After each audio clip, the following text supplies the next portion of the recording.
Auzbillahiminash-shaytanir-rajim. Bismillahir-rahmanir-rahim. Dear students, अस्सलाम वालेकुम. As you know कि हम अपना फर्स्ट ईयर का चैप्टर नंबर 14 स्टार्ट किए हुए थे और आज हमने आगे पढ़ना है. कल हमने ब्लड प्लाज्मा तक अपने पिछले लेक्चर के अंदर इसको ख़त्म किया था और आज हम पढ़ने लगे हैं cell and cell like bodies. As initial lecture के अंदर वी हैव डिस्कस्ड दैट कि जो ब्लड है उसका जो ज्यादा कॉन्स्टिट्यूएंट है वो ब्लड प्लाज्मा होता है 55% और जो cell and cell like bodies हैं ये 45% होती हैं.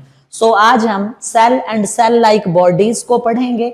Cell and cell like bodies के अंदर तीन चीजें हमारे पास इंक्लूड हैं. First one is the red blood cells which are called erythrocytes. जो दूसरे होते हैं हमारे पास वो व्हाइट ब्लड सेल्स होते हैं, इनको लीकोसाइट्स कहते हैं और ये प्योरली सेल्स होते हैं. जबकि जो तीसरा है जिसको प्लेटलेट्स कहते होते हैं they are considered as cell like bodies. जब इसको पढ़ेंगे तो इसके बारे में हम देखेंगे इनको सेल लाइक बॉडीज क्यों कहा जाता है.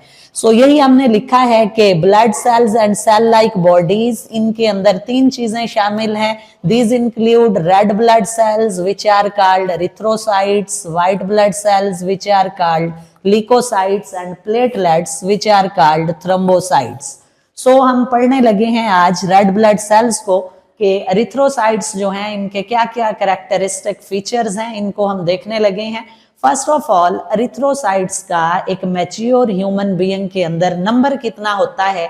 देखिए जितने भी ब्लड सेल्स हैं इनमें जो सबसे ज्यादा कंसंट्रेशन या नंबर के अंदर जो सेल पाया जाता है वो रेड ब्लड सेल है. अगर हम मेल के ब्लड की बात करें तो 1 मिलीमीटर क्यूब के अंदर 5 to 5.5 मिलियन होते हैं, जबकि फीमेल के अंदर 4 to 4.5 मिलियन पर mm क्यूब के अंदर ये मौजूद हैं. सो हमने पहला करैक्टर यही कहा कि these are most numerous of the cell in the blood. A cubic millimeter contain 5 to 5.5 million of them in males and 4 to 4.5 millions in females के अंदर. Now question is that क्योंकि बुक में तो यही बात लिखी हुई है, you have an idea why the red blood cell is more in the male as compared to the female. मैं आपको थोड़ा सा इसका क्लू दे देता हूं, थोड़ा सा बता देता हूं. मेल सेक्स हार्मोन होता है जिसको एंड्रोजन कहा जाता है. ये मेल्स के अंदर भी मौजूद है और फीमेल्स के अंदर भी मौजूद है. This is termed as the hormone of maleness. Male के अंदर ये एक टेस्टिस से रिलीज होता है और दूसरा किडनी के ऊपर एड्रीनल ग्लैंड होता है, वहां से रिलीज होता है. जबकि फीमेल में सिर्फ और सिर्फ एड्रीनल ग्लैंड से ये रिलीज होता है. तो ये जितने भी मेलनेस वाले करैक्टर्स हैं ये हार्मोन एंड्रोजन उसको इंक्रीज कर देता है. Just because of the more concentration of androgen in males, their number is more in male as compared to female. So ये हमने पहला करैक्टर पढ़ा है रेड ब्लड सेल का, इनका नंबर और जो पर्टिकुलर तादाद थी उसके बारे में हमने यहाँ पे डिस्कस किया है. देन हमारे पास आता है दूसरा इसका character and this is presence of nucleus. You know that कि कोई भी सेल हो उस सेल के सेंटर के अंदर एक स्ट्रक्चर पाया जाता है. इस स्ट्रक्चर को कहा जाता है nucleus which is termed as the control house of the cell. जब शुरू में ये बनते हैं रेड ब्लड सेल तो इनके पास न्यूक्लियस मौजूद होता है, बट जब ये मैच्योर हो जाते हैं और मैच्योर होके ब्लड सर्कुलेशन के अंदर चले जाते हैं तो इनका रेड ब्लड सेल उस वक्त खत्म हो जाता है, लॉस्ट हो जाता है. इसके पीछे भी एक साइंटिफिक पॉइंट है, मैं आपको इसका आंसर बताऊंगा. ऐसा क्यों होता है कि जब रेड ब्लड सेल मैच्योर होते हैं तो उनका जो न्यूक्लियस है वो खत्म हो जाता है. पहले हम यही देख लेते हैं कि दीज सेल्स व्हेन फॉर्म्ड, जब ये बने, हैव न्यूक्लियस, इनके पास न्यूक्लियस होता है but it is lost before they enter the circulatory fluid और ब्लड. जब ये सर्कुलेटरी फ्लूइड या ब्लड के अंदर जाते हैं तो इनका जो न्यूक्लियस है वो लॉस्ट हो जाता है. इस चीज का आंसर हम थोड़ा आगे जाकर इसके फर्दर कैरेक्टरिस्टिक्स को डिस्कस करके मैं आपको बताऊंगा कि हाउ दिस हैपेंड, ऐसा किस वजह से हुआ है.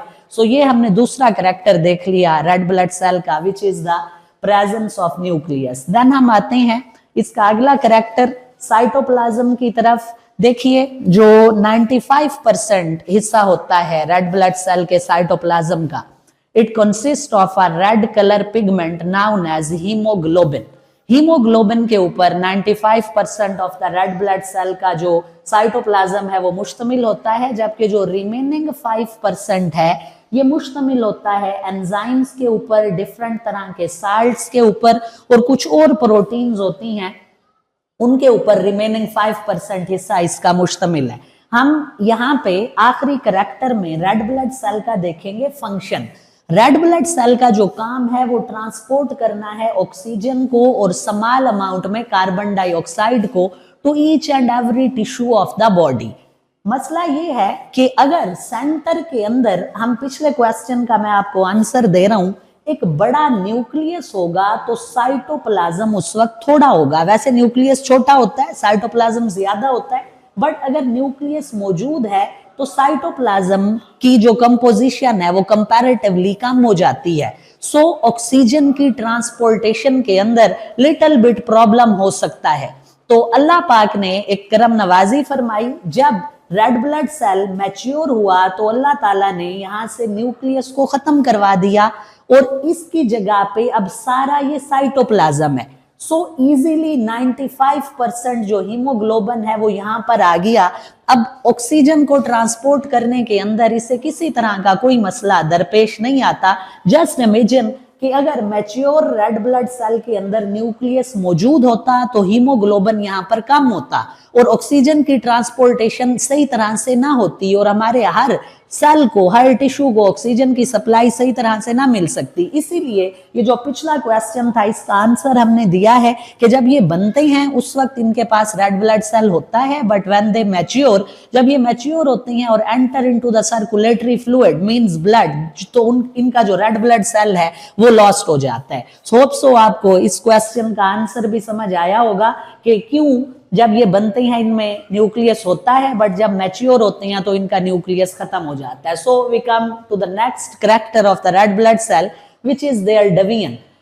जो रेड ब्लड सेल अगर एक दफा मैच्योर हो जाए तो फिर वो फर्दर डिवाइड नहीं कर सकता होता। Now this is once again a question, why once the red blood cells becomes mature it can not divide further.